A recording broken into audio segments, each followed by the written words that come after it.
Today, I have the pleasure of talking to one of my personal inspirations, Danielle Massi, who is a licensed psychotherapist turned master shadow work practitioner and is the country's leading expert on shadow work. She has created a multitude of healing courses that have helped thousands of students heal their shadows and alter their lives and embrace their identity as shadow seekers. Danielle is also a best-selling author with her book, Shadow Work, business mentor, owner of the Wellness Collective in Philadelphia, PA, and the host of an annual self-care conference, Selfish Philly. Thank you so much for being open to having a conversation with me today, Danielle. This is a really special conversation for me because you have really touched my life personally. You've helped me unlock a version of myself that's actually able to host this podcast and put it out into the world. I don't think this is something I ever would have done if I had not met you and gone through your programs. So it feels like a very full circle moment for me. Kind of hit me right in the feels. Right off the bat, Danielle. You know how I do. The other thing that's really important to me is that I feel like you, Danielle, are the real deal. You're a true leader who places integrity and ethics above metrics and money. And that is something that is really important to me, especially in the landscape of the industry that we work in today. As I said, I personally went through both of Danielle's programs, and I will be starting her year-long certification program in the spring, the Shadow Seeker Certification course. And so I'm really grateful for the opportunity to be able to introduce Danielle for those of you who don't know her yet, and also maybe help those of you who do know her get to know her a little bit better. So I know you have so much to share, but if you could start us out with a little bit of foundational knowledge about what the hell shadow work actually is, like who uses it, what do you use it for, and then maybe tie that into your journey and kind of like where you were and where you're at now. Yeah, I feel like that's what I get asked the most on TikTok. On TikTok, people have this unique ability to dive into subjects that they wouldn't have had the opportunity to see before, hear about, know about. So shadow work is kind of having a moment on social media, which is amazing. But everyone asks the same question, like, what the hell is it? What does it even look like? And the interesting thing for me is the answer is almost always wrong when people talk about it. Because I think it's like a game of telephone, right? Like you hear about shadow work and then you kind of watch like a bunch of videos where people are journaling and you're like, okay, it's journaling. And then you make your own video and you're like, we're going to do shadow work, pull out your journals. And I'm like, that's not it. That's baby steps towards what shadow work is. So let's actually talk about the history of it and where it comes from and how it's used. Now, shadow work is something that's been around for thousands of years because there's a lot of research showing that cultures like the ancient Egyptians, shamans, they use this theta brainwave state, which is when you're very calm and very relaxed, to drop down into the unconscious mind and heal. But it wasn't until Carl Jung, one of the fathers of our modern psychiatry, who actually termed shadow. He came up with the name for it. And when he came up with the name for it, he was referring to the unconscious mind. Shadow is the unconscious. So when we're doing shadow work, what we're doing is we're using that theta brainwave state to drop down into the unconscious mind, because that's really the only time that you can access it. And when we access it, we want to bring up the things that have been repressed and buried into the unconscious to the surface to heal them. It sounds harder than it actually is, because unconscious stuff, it's hidden, it's buried there, it's been there for most of your life. And a lot of the stuff that's there is heavy. It's the traumas, it's the worst moments you've ever had. And they get blacked out because your body can't necessarily handle the weight of all of that energetic crap that you're holding on to. If we remembered all of our traumas and we sat with them every single day, we'd all be a mess. A lot of us would be suicidal. We wouldn't be able to function. So there's an evolutionary piece to it. It makes sense for the brain to find a way to push this out of the way. But what happens is the body, the energy, the emotions, they haven't pushed it out of the way. It's still there. It's still present. This is how we see ourselves getting triggered by stuff. This is when we find that we have a lot of autoimmune illnesses, or we just feel blocked or stuck about things that we don't understand how to push past. So with shadow work, we can go back to those moments. We can really pull them up from the unconscious, and we can rewire how they exist within our mind, body, energy, and emotions for good. That is the basis for this beautiful practice. And everything that comes above it, like the journaling stuff, it's great. It's wonderful, but it's subconscious. subconscious, not unconscious. And the major difference for anybody listening to this who's like, I don't know half of what she just said, is and we have 3 layers to our psyche, 3 layers to our consciousness. We have the conscious mind, which is the part of you that knows that they're listening to this right now and knows whatever else, like what you ate for breakfast this morning or who you spoke to on the phone earlier today. Those are all conscious thoughts. Then we have the subconscious. So while you're listening to this podcast, you might be driving in the car and like half paying attention, not really. And you're going to wake up at your destination and go, I don't really remember the drive. That happens to us all the time. We do it anytime we go somewhere repeatedly. That's a subconscious behavior. You don't realize you're doing it. It's picking up your phone and scrolling and not realizing how deep you are, and 2 hours goes by. And it goes fast because you're not fully consciously present in those moments. So that's the subconscious. And that is where, in our work as therapists, we're usually dealing with the subconscious because people come in talking about their behaviors, the things that they're triggered by, and we can't really get into that unconscious state during a typical therapy session. So what we're going to do is we're going to deal with the subconscious. We're going to bring up as much as we know that we can get to. We're going to dig as far down as we can go and help you with that stuff. But the thing that I always hated about therapy and why I ultimately ended up leaving and switching my career into shadow work is that it doesn't get to the root. The unconscious mind is the root of all of your stuff. Everything that you hate about yourself, the things that you've buried, the moments that have defined who you are and your character, your personality, and how you show up in the world are stored within your unconscious. And until we go there, we can't fix it. So that's my spiel about shadow work. It's a lot boiled down into a little, so we can go more into the depths of it. But I think that's a good framework for us to kind of build from when we're talking about the shadow. Mm-hmm. Yeah, I agree. And I think that that's one of those things where it's great, that it's having its moment right now. I actually remember years ago when I was in graduate school, I specialized in sex therapy my first time around. And that was also the time where, 50 Shades of Grey was like, right. And I remember I would like have people there that they would be like, I'm interested in bondage. And I'm like, oh, okay, like, great.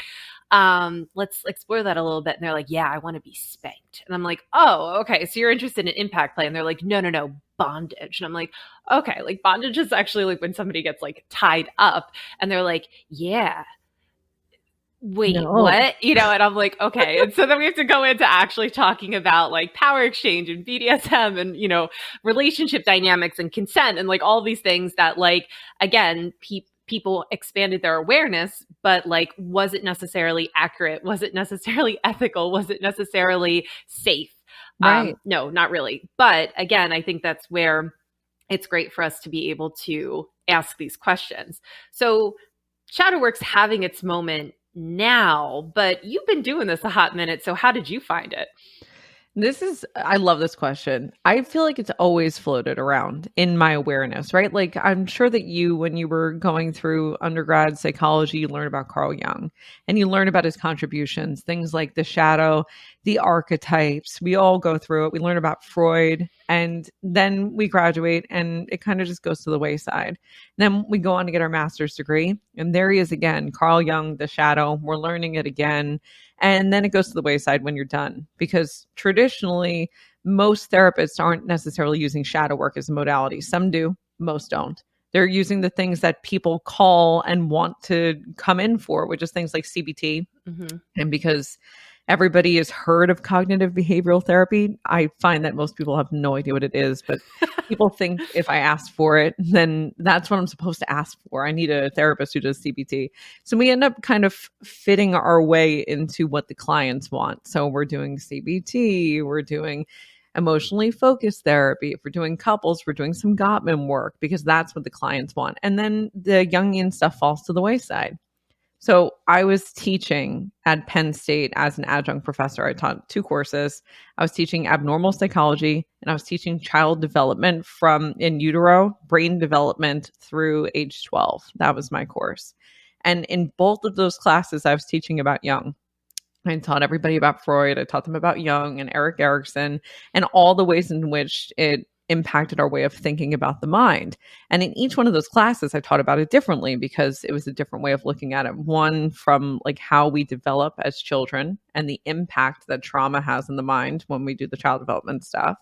And then in abnormal psychology, how trauma, when it builds up in the unconscious mind over time, can actually cause different types of psychosis and also physical ailments like autoimmune diseases. Mm-hmm. So I was teaching it every semester, 2 times a week with both courses times 3 units of each class. So it was like I was constantly spewing this out. I knew it inside and out, backwards to forwards, but I wasn't using it.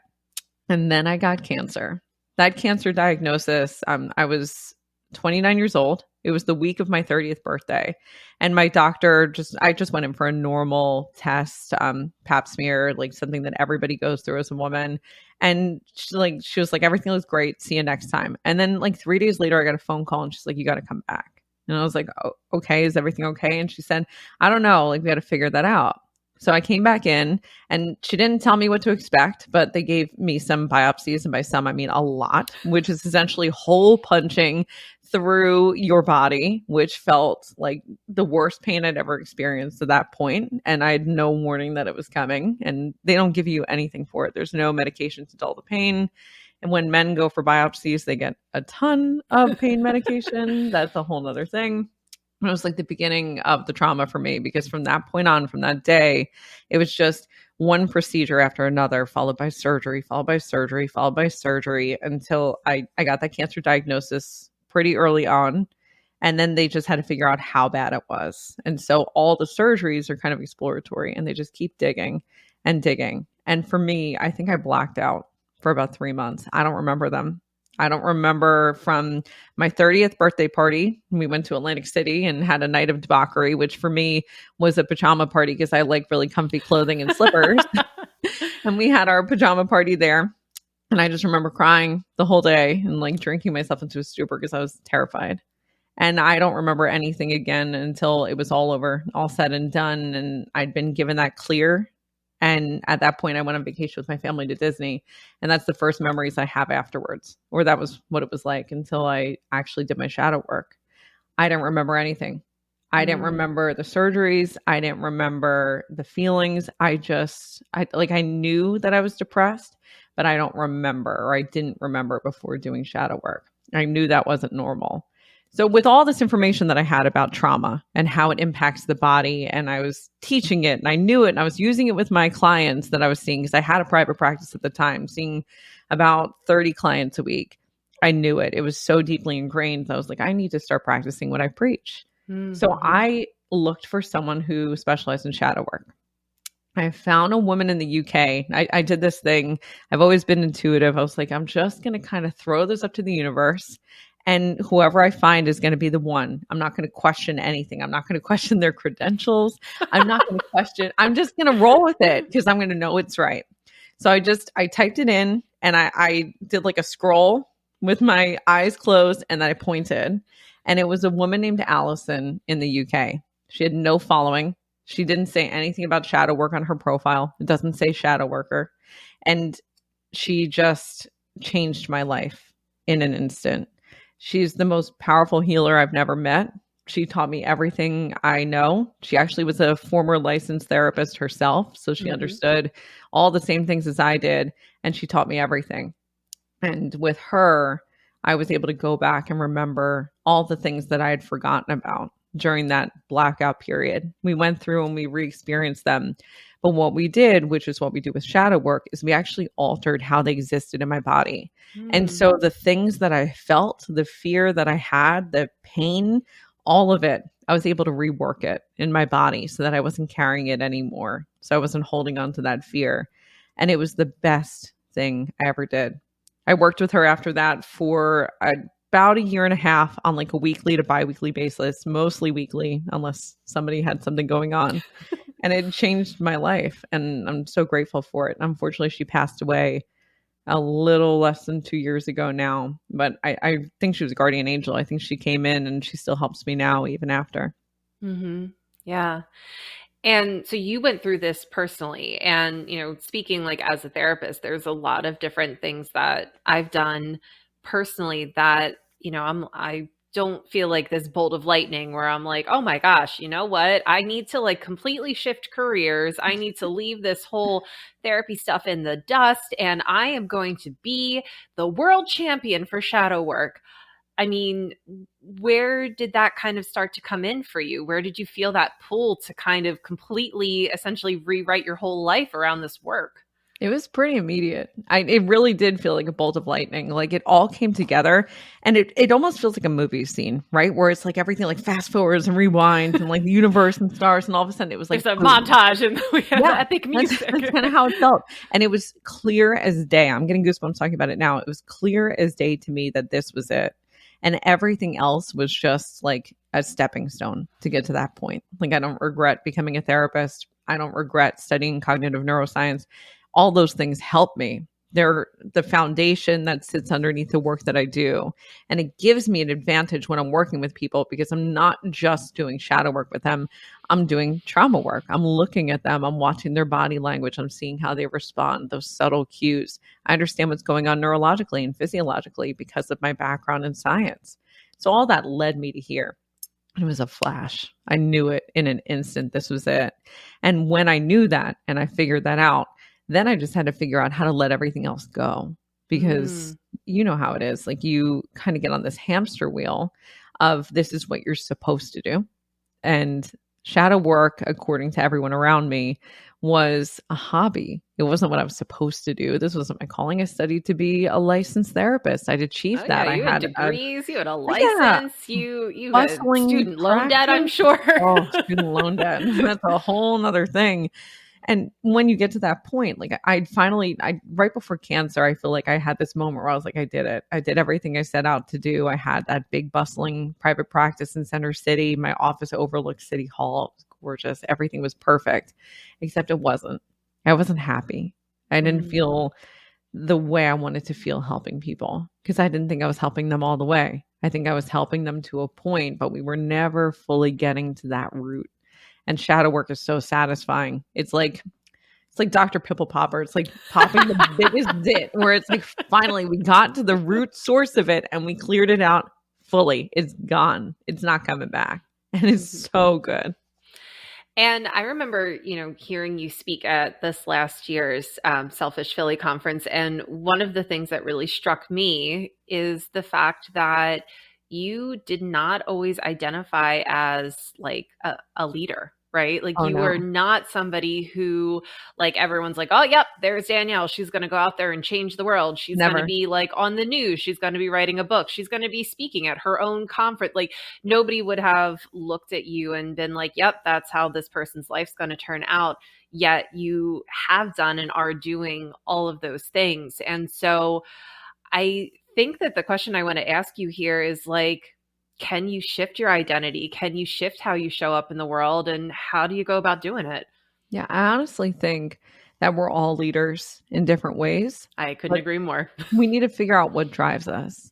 Because I think from what I've seen is when people really, they show up on like day one and they're like, I want to lead, there usually is a lot of ego behind it and narcissism and feeling entitled to certain things. And I've stood behind leaders like that in the past and it felt kind of yucky. Whereas if you really set the intention for yourself to go, how do I feel? What makes me feel good? How do I heal myself? And what's the impact I want to have? Because then it's not about me when I start thinking about the impact. It's about how can I actually help people become the best version of themselves? How do I help them step into their leadership and become exactly who they want to be? First off, it's way more satisfying. And second off, I think other people feel that too. When it's not about you, it's about this like larger mission. Like I'm a cog in a wheel, right? Pluck me off, put somebody else there, the mission can continue and it can keep growing and expanding and people's lives can change. And that's what feels good. We all have this inside of us. We all have this ability to lead. What is certain is that, let's go into the science before we even get into this, right? Ooh, on our science DNA, time with Danielle. I'm here for it. Science time. There's 3 types of temperaments that we are born with. On your DNA, you are one of 3 types. You're either easygoing, you're maybe a little bit anxious as a baby, or you're sullen and sunken in. And those three temperaments are the basis, but they are not your personality. We can have a baby that is very sullen and depressed as a baby that becomes the nicest, most outgoing, beautiful human being down the line because our personalities are not set in stone. Our personalities are a collection of our experiences that are seen through the lens of your temperament. And so your temperament's going to influence and dictate, but it's not going to determine how your personality forms, but your experiences do.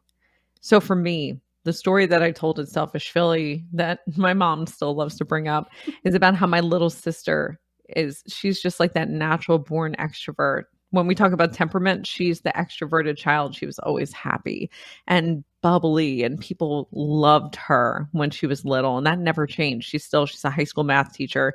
People flock to her. In terms of leadership, when we were kids, she would be the one who would take the reins. She'd be the one who would speak for me. She's 4 years younger than me. And if we were going to order like fries at the beach club, we grew up in the Bronx. It was like a little beach club because nobody had access to pools or anything. Nobody had a yard. So we would go there and she would order for me. I'm 3 years old. I'm 7. I'm standing behind her, cowering behind her. I didn't want to talk. I was introverted. In drama club in high school, I was a dancer because I didn't want to speak. I didn't want anybody to hear me. I didn't want any part of it. I just had no interest. I wanted to fade into the background. I wanted to be a part of it, but I wanted to fade into the background. And that was it. I never cared about having an impact.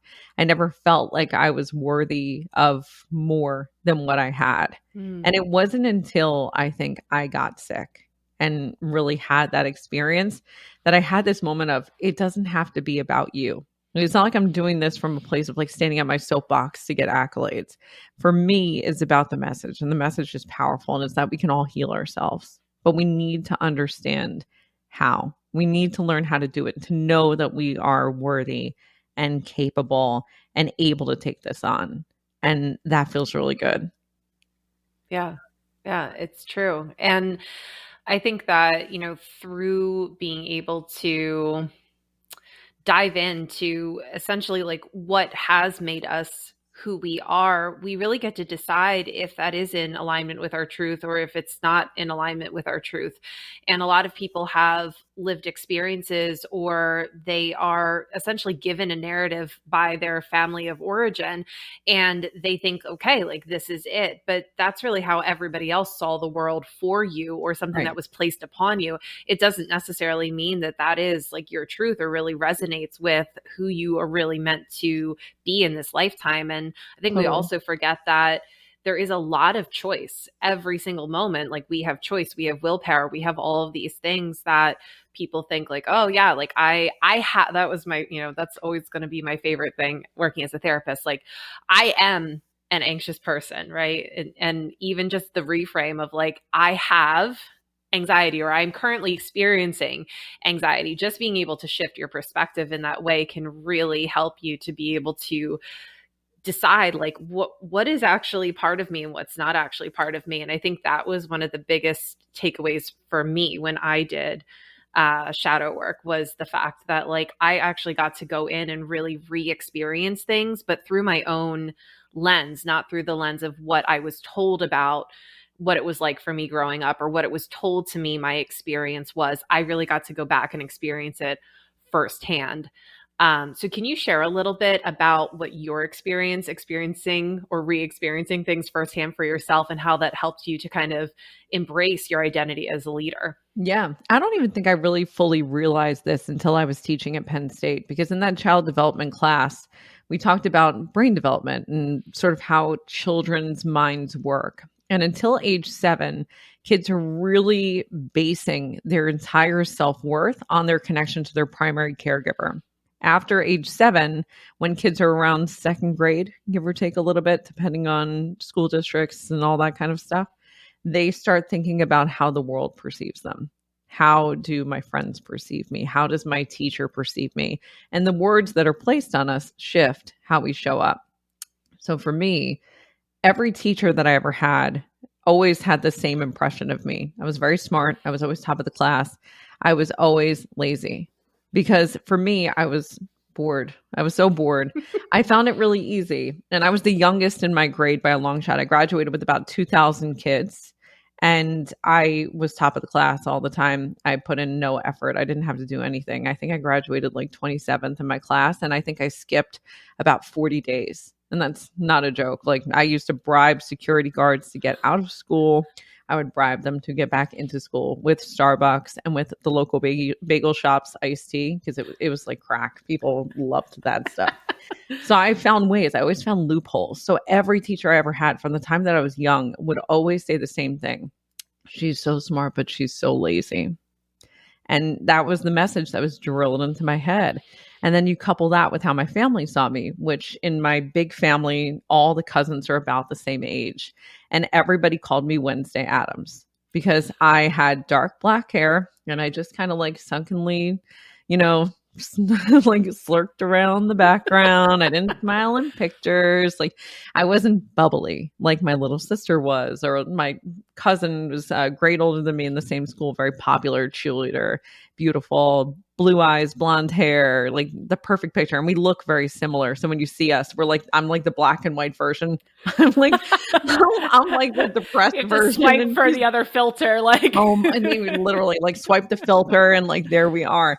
So they always gave me this idea in my head from when I was young that I was like a curmudgeon. Like, I was a dark cloud over everybody. So I was a lazy, dark cloud that happened to be smart, but wasn't going to go anywhere because of that. And I carried that with me. I really embodied that personality. I think part of the reason why I skipped so many classes is because I was like, well, if they think that of me, why am I going to try? Why am I going to put effort in? What am I going to do with that? But what we do with shadow work is we go back to those early moments and we revisit them and we sit in the body and think about how it felt.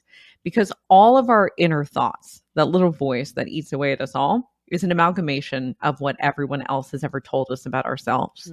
It's not what we think, it's what we've heard. And when we start to understand that, we can actually talk back to that voice. We can use it as a platform and leverage it instead of trying to fight it. Because I think so many people feel like they need to fight that little voice, like, no, don't think that, because they think they're thinking it. But it's just the ego. It's all the voices of those people who told you the worst things about yourselves, the ones who made you feel ashamed or unworthy. And you can be whatever the hell you want to be. You can shock everybody, because I think everyone who knew me before the age of 20 is shocked. No one thought I'd be the person to be where I am now. And it's so satisfying too. Yeah, I actually, because I got to see your parents' faces at Selfish Philly when you like last minute had to be the keynote at your own conference. Can we talk about the fact that I literally did not plan a word that I said? I just got on stage and was like, we're doing this and we're going to figure it out. It was a great talk. I really enjoyed it. But I will have to say, like, what I enjoyed the most was like, I was like watching you and I was watching them. And I was watching you and I was watching them. Yeah. And you could tell that they're even still integrating this version of you. Like they're there. They're obviously they came, they're supporting you, they're showing up for their daughter, but I could just see like it was like this real time, like, it was like dial up internet, back in the day where like they're watching you, but I could see the difficulty with the integration. Oh yeah. And obviously as a therapist, I'm sitting there and I'm like, this is interesting. I would love to talk to Danielle about this more. And I was like, I'll have to have her on a podcast episode. So seriously, no, that's real. It happened last week. Last week I was on the news and it was a big, long segment about me. And it was all about all the things that I'm doing. And I sent it to my parents because I was like, hey, like, just thought you should know. Like, I was on the news. It's not a big deal, but like, whatever. And my dad didn't watch it. And my mom reluctantly eventually got around to watching it because I think they have a really hard time seeing this version of me. And just so everybody knows, I moved away when I was 17. I think I felt in my body that I was tired of being put into a box. And so I went from Long Island, New York to Philadelphia, where I knew I was far enough away that nobody was going to visit, but I could get home if I needed to.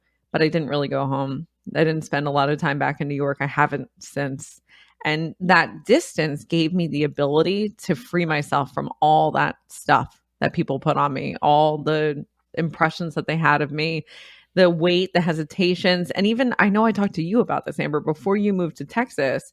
I said to you that space is going to give you a little bit of freedom. You're going to have the ability to do what you want in that space. And it might not be perfect. It might not be everything you thought it was, but you're going to have flexibility in it to craft who you want to be without the constant feelings of judgment, of people's opinions floating over you, or the version of you that once existed that they're clinging to, because it's them that are clinging to it. You're not. Mm-hmm. Mm-hmm. Yeah. And, obviously like working as, your MFT, like that's my degree is marriage and family therapy. Like we talk a lot about family systems, and we talk a lot about the narratives that exist in family systems. And we talk a lot about intergenerational trauma and how like basically it's copy paste, copy paste, copy paste, copy paste. And a lot of that is because people are just operating on a default that they're not even aware that they're operating on, because they lack the awareness to realize that this is just one version of so many different options that you have in terms of how you get to show up in the world and how you get to show up in relationship to others, in relationship to yourself, in relationship to your profession, your environment. Again, I think that going back to therapy work, like, yes, like one of my favorite parts of it is helping people to cultivate awareness, but like, then what, right? So now like we know what's going on, but then there's like that weird sticky thing that happens, if you're a therapist. It was that moment in graduate school where we had to do the project on our own families, and you're like, shit, brutal. We are really dysfunctional. And then you have to like present it to the whole class, but it's okay, because as long as you weren't the first person, enough people went ahead of you that you're like, oh, my family's not as bad as like those people. I was the first person. You were the first person. I was not. We did alphabetical. My maiden name is Adenolfi. I was the first person. And it was brutal because you have to get up there and kind of like lay bare all of your deepest, darkest shadows. I remember I had to like do my first like genogram, and I was like, oh God, this is what we're working. This is very colorful, not in a good way. The girl who went right after me. The girl who went right after me has, and she still to this day, she was like, no, my life is actually pretty perfect. And my professor was like, then what are you doing in this profession? Like, why are you here? You don't realize that every therapist is a damaged, broken soul who's trying to fix others because they can't fix themselves. What's happening? It's true. And this is also why like I feel shadow work is so important, especially for therapists. And even if you're not going to be a therapist who eventually becomes a shadow work practitioner, being able to do shadow work is literally, I think it should be required of all therapists to do, because game changing. We are holding space for other people, and we're sitting there, and it is next to impossible not to be triggered in some way, not to bring your own bias into it, right. Not to be, doing something that maybe you think is well-intended, but it's actually coming from a place of ego. Mm-hmm. And the only way that we're actually able to sit there and truly, in a very neutral and compassionate, unconditional way, hold space for our clients is if we've done enough of our own work that we can truly hold space in that way. And that's I have a funny story about this. Oh, I love it. Okay. Sorry. And this is so true. So when I first became a therapist, I had no business doing this. I was 23 years old. I just graduated. I actually set my private practice up so that I'd be ready to go on day one. Like I graduated on a Tuesday. My practice opened on a Wednesday. Oh, so your overachieving started early, I see. Yes, I've always been a Capricorn. It is no surprise to anyone. And that happened from like getting away from my family because I was lazy, remember? But once I was on my own, I could be myself. And I'm very overachiever-ish. I'm a true Capricorn at heart, and I could finally step into that in a way that felt comfortable. So I started setting up that private practice. I got an office in Center City, Philadelphia, which for anybody listening from far away is a really nice neighborhood. It's in the heart of the city. It's overlooking City Hall. And I wanted an office there because I knew that the clients who would come in that location were going to feel comforted by the fact that it was a really prominent location. They would feel like I had my shit together and like I wasn't 23 because I was a child. So I opened this private practice. I couldn't afford to furnish it. So I had an old lawyer who left the office suite before me, had a broken bookcase, and I kept it. And then someone else had like put a desk out in the hallway that they weren't using. I took it. And I put that in there. And then I went to IKEA and I got myself a really big painting of like this beautiful area, Boathouse Row in Philadelphia. It was so cheap. And that was it. That was all I had. And a computer chair that was broken that I brought in, and a couple of IKEA little brown leather chairs. It looked like shit, but it was there and it was mine. And I was really proud of it. And one of the first people to ever call me to book an appointment was an interior designer. And she came in and she took one look at the office and was like, "This is disgusting. This is what you have. You're like this prominent therapist and this is what you put together." And she came and she sat on the chair to the left. And as she sat there, she just was looking around the entire time. And she was so offended by everything that I did. We ended up spending 50 minutes talking about how my office was trash and nothing about therapy, because I think I was just shut down. Years later, years later, I had a nicer office and I had a crazy client come in who ended up seeing me for about 4 years. And she came in and did the same thing, but she went and sat in my window because I had now a beautiful space overlooking City Hall. She actually stood on top of my couch and sat in the windowsill with her feet on my couch. She took her shoes off, thank God. And she did the same thing, but I'd done shadow work already. I'd already sat with this. And so the second she started going down that path, I knew she was hurt. She was traumatized. She was projecting out, because if we were talking about me, we didn't have to talk about her. If we were talking about the office, we didn't have to talk about her pain and her sadness and the things that she came there to do. It was a perfect way to protect herself. So that first client, if I had done shadow work beforehand, I would have known what to do in the moment. I could have used that, but I hadn't yet. I had all this therapy training. I had, at that point, like 300 hours under my belt. So it wasn't like I was green. I knew enough, but shadow work made all the difference because my body was totally regulated the second time. The first time, it was like fireworks going off. Every worst thing I'd ever thought to myself was like in my ear screaming at me. I couldn't see her. I couldn't help her because I hadn't helped myself yet. Yeah. And I feel like even just, protection from burnout is such a big piece of that as well. Because I know for me, operating, as a coach and a therapist prior to doing shadow work, like I was emotionally exhausted. It didn't matter if I saw 3 people or 6 people or 9 people. It didn't matter. I was emotionally exhausted and I didn't have anything left for myself, my own relationships at the end of the day. And I, remember thinking like, how the heck is this any type of a sustainable career? Which that's a whole other conversation for a whole other episode. We'll have another podcast episode. Whole other podcast episode. We'll tackle that in part 4. But after doing shadow work, I realized that I was able to kind of hang out in this very comfortable, neutral space when I was with clients. Like it was like I felt connected to them, but not in a way that I was taking any of their stuff on. After the session was over, the connection was over, and it didn't impact my ability to show up, to be really dropped in with that client at that time. But I wasn't taking anything on because there was no ego involved. It wasn't like, okay, I got to prove myself or I have to help that. That was all gone. And just being able to sit there and, essentially have active listening and hold space and just let somebody know that someone's listening to them. I was like, you know what? That's all they get out of this session. That is more than enough. That's more than they're probably going to get anywhere else. And, that's it. That is my only job. Anything above and beyond that is, kind of like icing on top of the cake. But I wasn't bringing in any need to prove anything to anybody.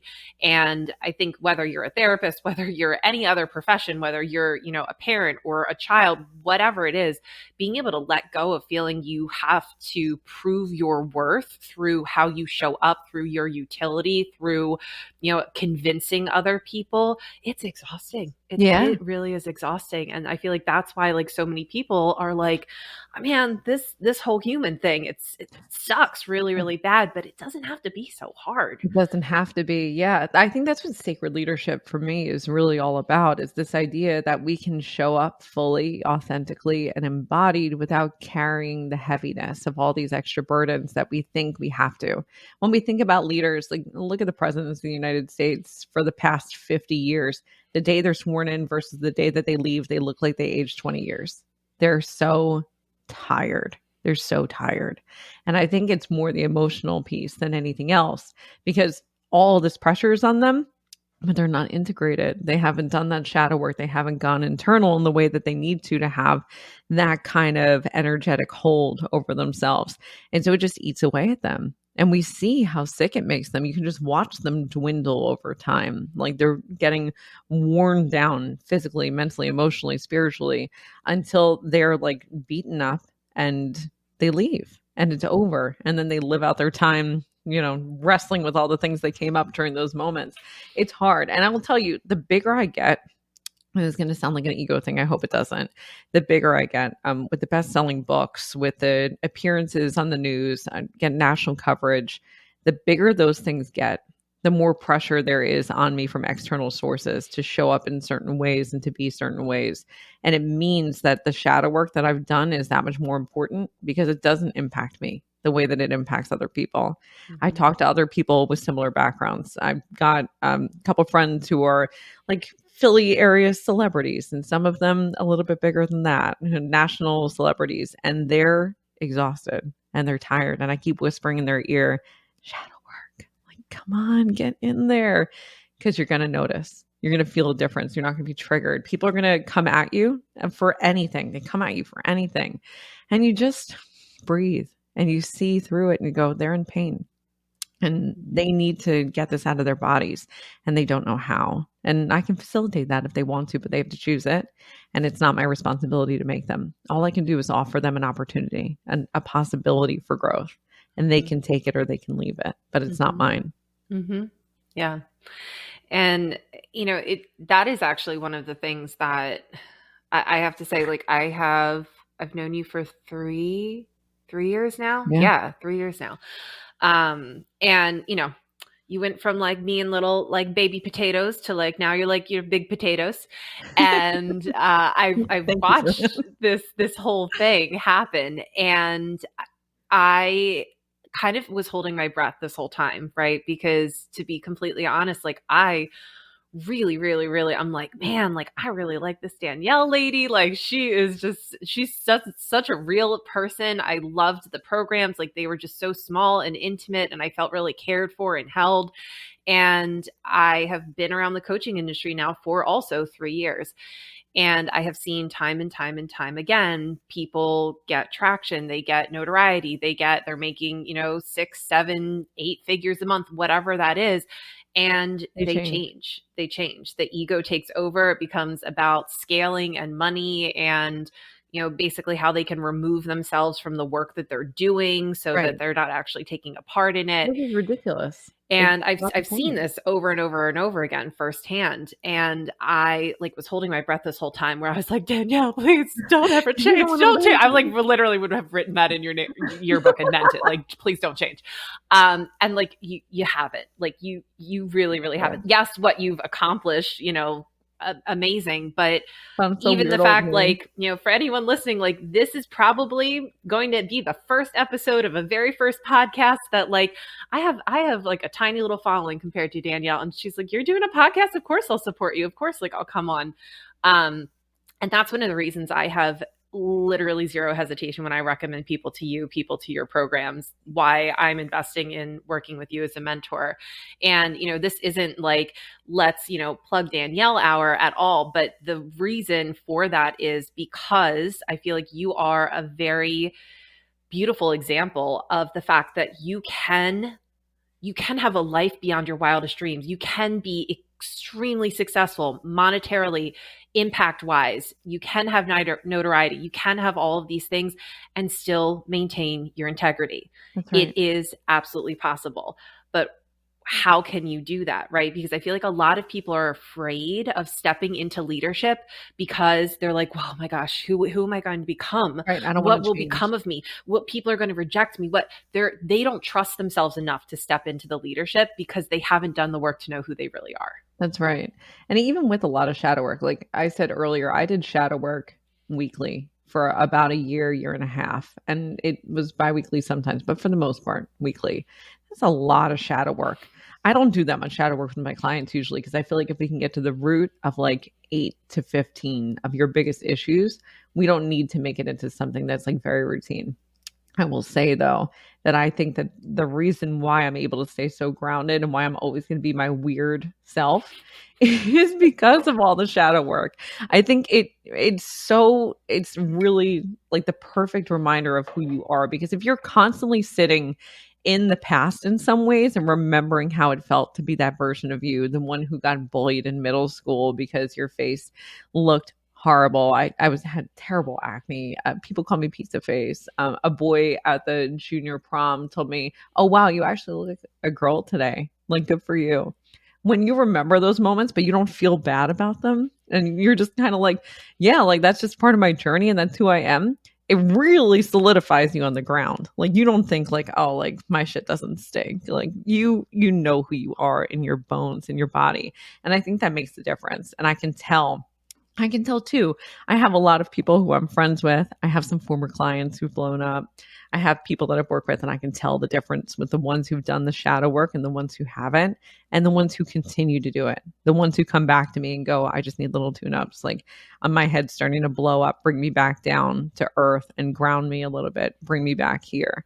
Because it's such a beautiful reminder of who we are at our core. And the more we integrate and embody, the less we're drifting out into space and thinking that we're incredible when really we're all human. There's no difference between you and the homeless guy on the street next to you. The only difference probably is that he didn't have the support system you had. That's it.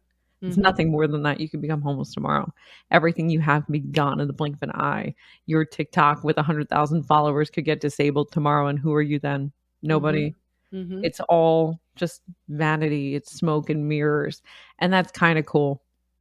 Honestly, it is, because it means that we all have this ability to step into leadership, and we all have this ability to say, fuck it, and I don't want to do anything. And you can choose however you want to. And when you come back again in the next lifetime, you get to choose again and again and again. And we're all going to switch roles. And that's fucking awesome. Yeah. I think, the really cool thing about realizing that is like, you're here now, you might as well like rock it out, with what you got, like here and now. And I think, just to give people some maybe like practical takeaways, because I know, if I was sitting back listening to this and like, I was like, wow, that is a hefty little intro that you got going on there, Danielle. Your own stuff. You got a book. You're like, country's leading expert. Like, oh my gosh. But you started out as just like another burnout therapist who got a cancer diagnosis is where you started. And so if you could maybe give people like 3 takeaways in terms of like, all right, like I am where you were and I would love to be where you are now. What are some very practical steps that people could start taking today to get out of their own way? Yeah. Number 1 is work with a shadow worker. It does not have to be me. Please, there's so many wonderful shadow workers out there, but do your shadow work. And I know it's self-serving for me to say, but the reason is that you are going to be able to show up as the best version of yourself. You're going to feel good every single day. You're going to feel powerful in the leadership that you have when you've gone there. And there's not going to be a hesitation, because now when I have crazy ideas, there's nothing holding me back. I don't worry about it. Whereas before, I would have these moments where I'm like, I could do this. And then immediately my head goes, no, you can't. You're lazy. You're not the person who's going to do that. No one really likes you. You got bullied. Like no one's going to show up for that. I don't have that voice anymore. When I think crazy things, now there's like a devil on my shoulder that's like, do it. Just do it.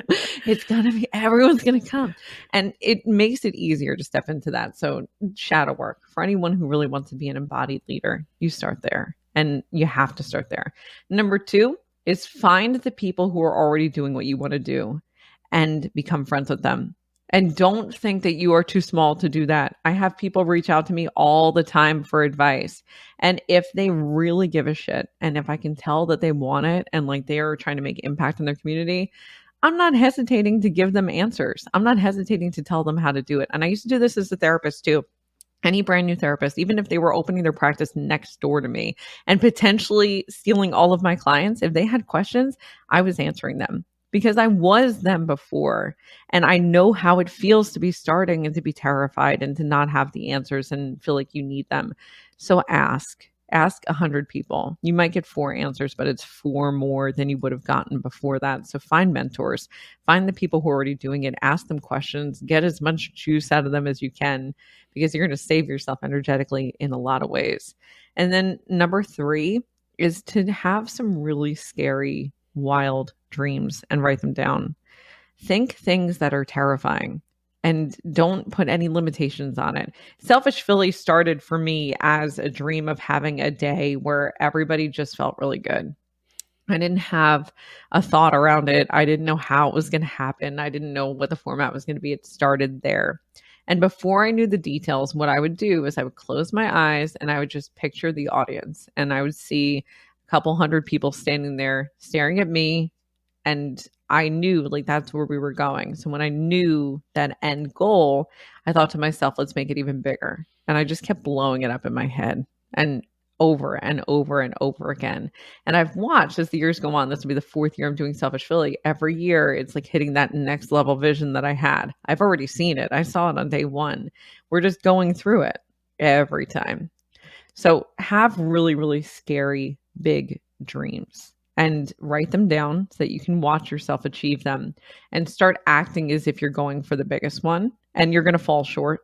And that's fine, because when you fall short, you're going to hit the first one, and then you're going to do it again, and you're going to fall short, and you're going to hit the second one. Then you're going to do it again, you're going to fall short, you're going to hit the third one. And I know you said 3 things, but can I add a 4th? Oh yeah, absolutely. Fail. Please do everything you can to fail. Make horrible decisions. Do the thing you're not supposed to do. Let your life fall to shambles, because first off, it's going to make for a really good story for your book one day. And then second off, you become so resilient and gritty and emotionally able to hold on to so much more when you've really failed a lot of times. Everything I've ever touched has turned to shit before it turned to gold. And that's what's made it really good. Because when that happens and I push through that and I can kind of move out of what I call the pit of despair, when you're sitting there, woe is me, everything's awful, I spent all this money and like nobody showed, that's what gives you the energy to do it bigger. And it gives you the ability to really lean into what needs to happen, and it's going to make you grow. If you get it too easy, you're going to lose it really fast too. Mm-hmm. Fail. And that's probably my number 1 piece of advice besides do your shadow work. Yeah, I love that you added that as a 4th one, because I remember when I was very, very, very sick in my 20s and I was bedridden, and like, you know, the only thing I could really do was dream. I started listening to one of my favorite podcasts, which is The School of Greatness. And one of Lewis Howes' first interviews was with Sarah Blakely, who is the owner and founder of Spanx. And I will never forget, she shared this story about how every night at the dinner table, when they would all come home from school, her and her siblings, her dad would ask them, what did you fail at today? And be really excited to hear what they tried and failed at that day. Normalizing failure, normalizing the trying and celebrating it.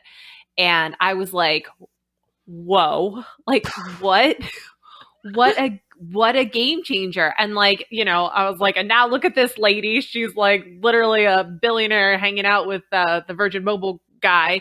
Like, you know, like he is, doesn't matter. It doesn't matter. I can't remember his name right now. But truly, like, I'm like, okay, like nothing special except for being in a family that celebrated failure, right? Like that, the expectation was that you would have tried something that you would have failed at that day. And I that really kind of switched something for me that's many like years ago. Active shadow work, right? Because I think so much of our shadow, and this is like, we're kind of towards the end, but we have to say it.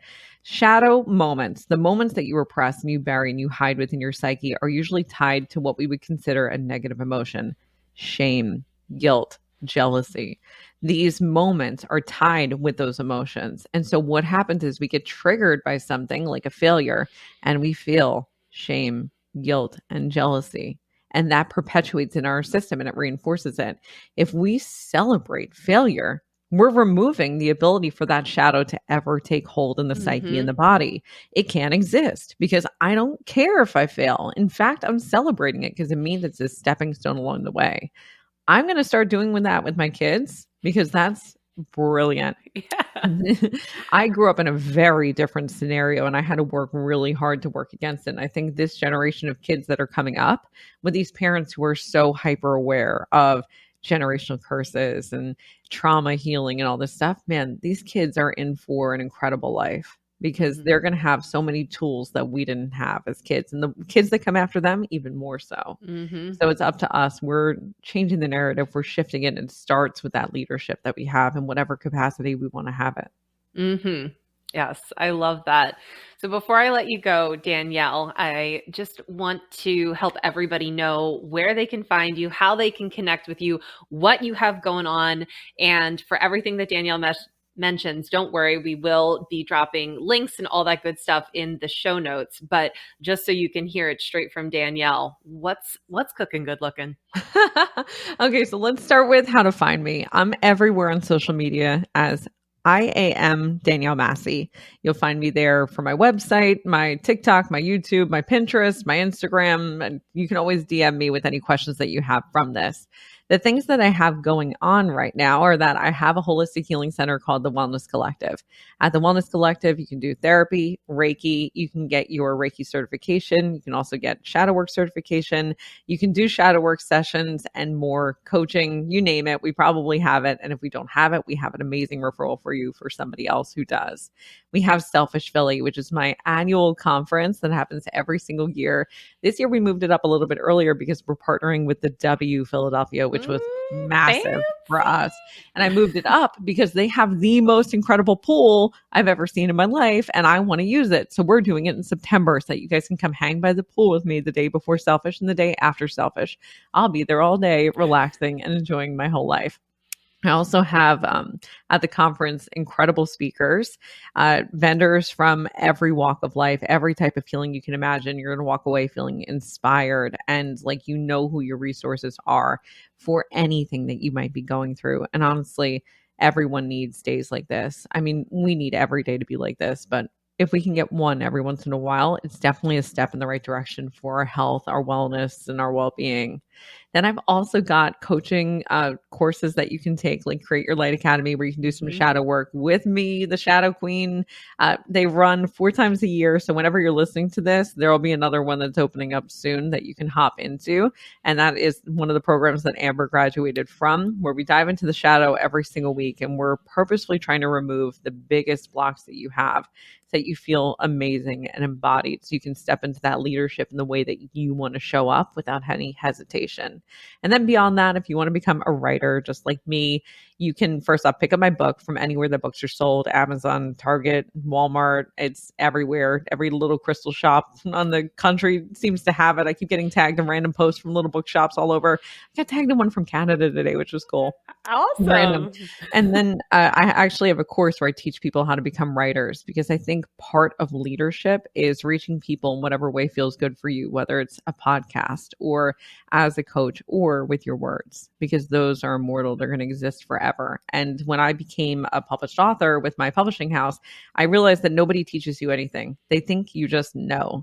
And I was working with some big time people. My agent is Dan Brown, like Da Vinci Code's agent. So I was in ranks that I didn't feel like I belonged. I didn't feel like I could ask questions. And so I demystify the process in Writers Academy, where I take you through every step of what you need to do to come up with a book idea, to write the proposal, to find an agent, to query the agent, to actually getting the book proposal purchased by a publishing house and getting that contract, all the marketing that comes afterwards to make sure that people are hearing what you have to say. I'm a best-selling author, so I just make it really, really simple.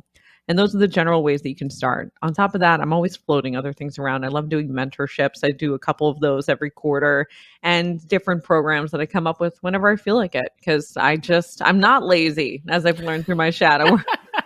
Apparently, I'm an overachiever and I really enjoy it. And doing this work is everything to me. And watching the women who come out of it, who are stepping into their role as embodied leaders, people like Amber, it makes every moment of fear and anger and sadness, it just makes it all worth it.